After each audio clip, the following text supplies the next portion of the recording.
we wrap up this week with a tradition that is made possible courtesy of our friends of the Dairy Queens of Northwest Edmonton and Sherwood Park. These are your hottest takes. Real emails to talk@ryanjesperson.com. It's the Flamethrower, presented by the DQs of Northwest Edmonton and Sherwood Park. This one from Robert, who writes in to say, Jespo, the oil industry in Alberta regulates itself and happens. Things happen. There is no way that the AER is collecting $6 million from Calgary-based Sunshine Oil Sands. Robert says, I'm reading about this in the CBC article. It says the auditor doing their jobs, writing reports of ongoing infractions, but there is zero accountability. Alberta taxpayers will be on the hook to clean up the leaks and spills that this company will no doubt leave behind.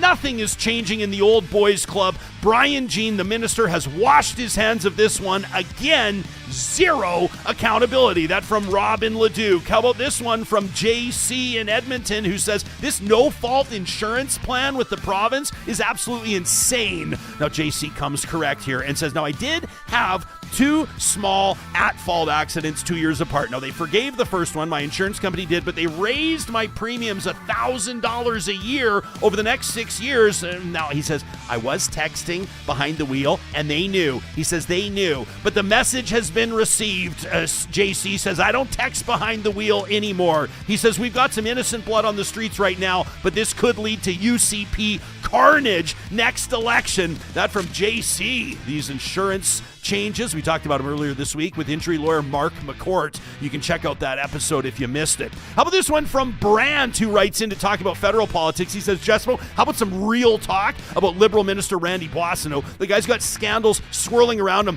like he's auditioning for the next season of Succession. I wish there was a next season of Succession. He says, first, the outrageous claim of Indigenous heritage that actually doesn't hold water. That's pretty damning. It's an insult to communities that actually face systemic challenges, turning identity into a political pawn. And then the cherry on top, the cocaine Randy, like you played the clip the other day on the show, sharing a P.O. box with somebody charged with drug offenses. How does that even happen? Is that bad judgment? Is that arrogance, or both? This is a cabinet minister, not some backbencher trying to fly under the radar. I mean, technically, Branty's out of cabinet right now, but I digress. He says Boissonnault's lack of transparency and accountability is eroding public trust, and quite frankly, it's dragging his party down with him. Edmonton deserves better. Canadians deserve better. Boissonnault, pack your bags. It's time to resign. Accountability still matters, or at least it should.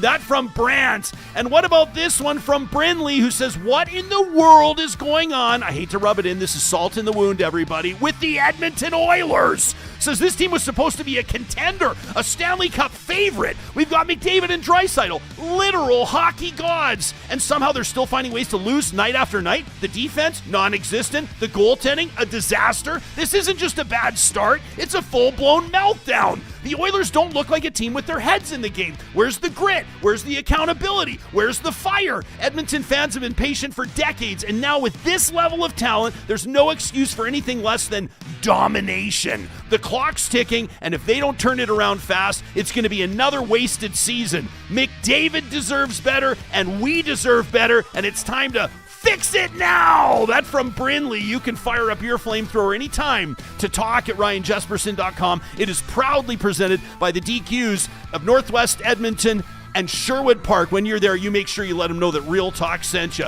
Thanks for hanging out with us today, everybody. Make it a great week next week. A great opportunity to catch up on past episodes of the show, including that one on auto insurance. And we'll see you again live on Monday, December 2nd.